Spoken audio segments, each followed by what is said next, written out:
आज से वर्षों समय पहले इस मानव जाति में ऐसी फजीयत हुआ करती थी जिसके बारे में आज हम जिक्र भी करें तो ऐसा लगता है मानो हम किसी ऐसे माहौल से निकल कर आए हों जिसमें इंसानियत और प्रेम जैसी कोई भावना ही नहीं है, या कहें तो मानव के भेष में मानव नहीं बल्कि दानवों ने जन्म ले लिया हो, जो अपने ही परिवार के खून का प्यासा हो। भेदभाव की ऐसी कुंडली बुनी हुआ करती थी जिससे निकलना उस वक्त नामुमकिन सा लगता था, लेकिन धीरे धीरे समय बीता, एक मनुष्य आया, उसने पल भर में उस कुंडली को तोड़कर मानव बना डाला। भेदभाव, ऊंच नीच, जाति प्रथा, इन सब चीज़ों से मानव को मुक्त कराया। नाम था बाबा साहब डॉक्टर भीमराव अंबेडकर।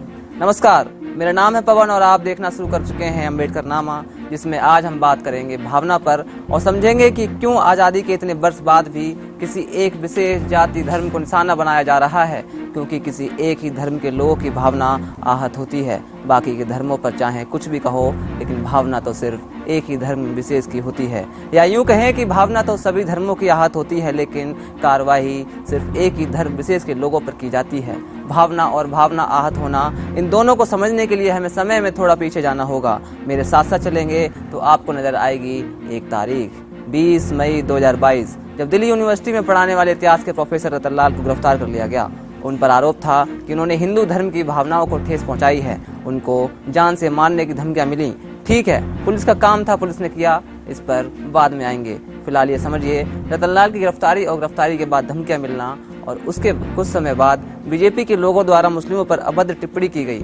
टिप्पणी भी ऐसी कि दंगा ना भड़क रहा हो तो भड़क जाए, और हुआ भी ठीक ऐसा। इधर नुपुर शर्मा ने वाली टिप्पणी की, उधर कानपुर में धार्मिक दंगा भड़क गया। मामला बीजेपी प्रवक्ता नुपुर शर्मा का है। नुपुर शुक्रवार 27 मई को नेशनल टेलीविजन न्यूज चैनल की डिबेट में गईं। डिबेट के दौरान उन्होंने पैगंबर मोहम्मद पर विवादित टिप्पणी की। इसके बाद नुपुर का वीडियो सोशल मीडिया पर लगातार वायरल होता गया और 1 जून को महाराष्ट्र में उनके खिलाफ धार्मिक भावनाओं को ठेस पहुंचाने का पहला केस दर्ज हुआ।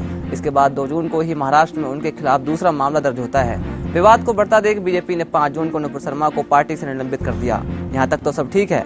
नुपुर ने टिप्पणी की, मामला दर्ज हुआ, उनकी पार्टी बीजेपी ने भी उन्हें पार्टी से निलंबित कर दिया।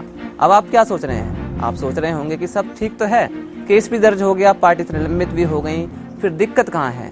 अब दिक्कत यह है कि नुपुर के इस बयान पर कई देश, एक नहीं करीब 15 ऐसे देश हैं जिन्होंने इस मामले पर कड़ा ऐतराज जताया है और अपनी नाराजगी भी व्यक्त की है। भारत को चिंता इस बात की है क्योंकि इन देशों की लिस्ट में यूएई और सऊदी अरब का नाम है, और भारत का सऊदी और यूएई इन दोनों देशों से बेहद ही मधुर संबंध है। ऐसे में भारत के समक्ष सबसे बड़ी चुनौती यह है कि वह सऊदी और यूएई के साथ अपने संबंधों को कैसे आगे बढ़ाए। इस पर विशेषज्ञ कहते हैं कि ये चुनौती भारतीय विदेश नीति के लिए एक बड़ी चुनौती होगी। खासकर यूएई और सऊदी अरब को लेकर भारत की चिंता ज़्यादा बड़ी है, क्योंकि इन दो मुल्कों के साथ भारत के मधुर संबंध हैं। क्योंकि अब नुपुर शर्मा की टिप्पणी इन संबंधों तक पहुंच रही है। खास बात यह है कि दोनों मुल्कों ने बेहद कठिन समय में भारत का साथ दिया है। अनुच्छेद 370 को लेकर जब पाकिस्तान समेत दुनिया के तमाम इस्लामिक मुल्कों ने भारत का कड़ा विरोध किया था, उस वक्त सऊदी अरब और यूएई भारत के साथ खड़े थे। ऐसे में देखना दिलचस्प होगा कि भारत इस कूटनीतिक चुनौती को किस रूप में लेता है, क्योंकि इन देशों के साथ भारत के मधुर संबंध हैं। कई देशों के साथ भारत के द्विपक्षीय रिश्ते भी हैं। साथ ही इन देशों में सर्वाधिक भारतीय रहते हैं, जो भारतीय अर्थव्यवस्था के लिए काफ़ी खास माने जाते हैं। कि ऐसे में इन देशों की नाराजगी भारत के लिए काफ़ी अहम है। इसके अलावा इन देशों के कई मुल्क कश्मीर मामले में भारत के दृष्टिकोण का समर्थन करते हैं। इतना ही नहीं, कई खाड़ी देश पाकिस्तान समर्थित आतंकवाद का विरोध करते हैं। इसको लेकर पाकिस्तान को काफ़ी मलाल रहता है। सऊदी अरब, इजराइल और अमेरिका का गठबंधन चीन और पाकिस्तान को उखड़ता रहा है। ऐसे में इस मसले को सुलझाने के लिए भारत को बहुत फूक पर कदम रखना होगा। यह भारत का खाड़ी देशों के संबंधों के लिए बेहतर होगा।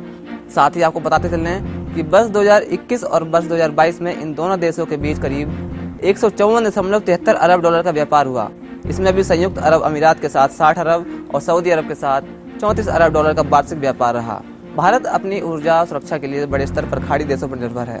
भारत के कुल कच्चे तेल के आयात का लगभग 20% सऊदी अरब से और 10% ईरान से आता है। इसलिए भारत को एक साथ सऊदी अरब और ईरान से अच्छे संबंधों को बनाकर रख पाने की चुनौती रही है, क्योंकि दोनों देश एक दूसरे के प्रतिद्वंदी हैं। अब यहाँ समझने वाली बात यह है कि इन मामलों के बाद भारत में चाहे व्यापार हो या किसी देश से बिगड़ते हुए संबंध हो, भारत का हर तरफ से सिर्फ नुकसान है। और ऐसे में जब भारत को इतने बड़े स्तर पर नुकसान हो रहा है और अन्य देशों के संबंध खराब हो रहे हैं, इसके बावजूद भी विवादित बयान देने वाली नुपुर शर्मा की अब तक गिरफ्तारी नहीं हुई। एक सवाल यहाँ पर यह भी उठता है कि अगर कोई दलित समुदाय, मुस्लिम समुदाय या बीजेपी के विपक्ष में बोलने वाले लोग हिंदू धर्म पर अपनी बात भी रखें तो उन पर FIR दर्ज कर कुछ घंटों में गिरफ्तार कर जेल भेज दिया जाता है। वहीं मुस्लिमों के बारे में अभद्र टिप्पणी करने पर भी बीजेपी के नेता प्रवक्ता खुलेआम घूमते नजर आते हैं। उन्हें सुरक्षा मुहैया करा दी जाती है। जाहिर है कि ये सरकार सिर्फ गैर हिंदू या विपक्ष के लोगों को अपना निशाना बनाती है। इसका जीता जागता उदाहरण नुपुर शर्मा द्वारा पैगंबर पर की गई अभद्र टिप्पणी के मामले को देखने और समझने से समझ आ जाता है। आज के इस कार्यक्रम में फिलहाल इतना ही। अपना और अपनों का ख्याल रखिए। देखते रहिए अम्बेडकर नामा। नमस्कार।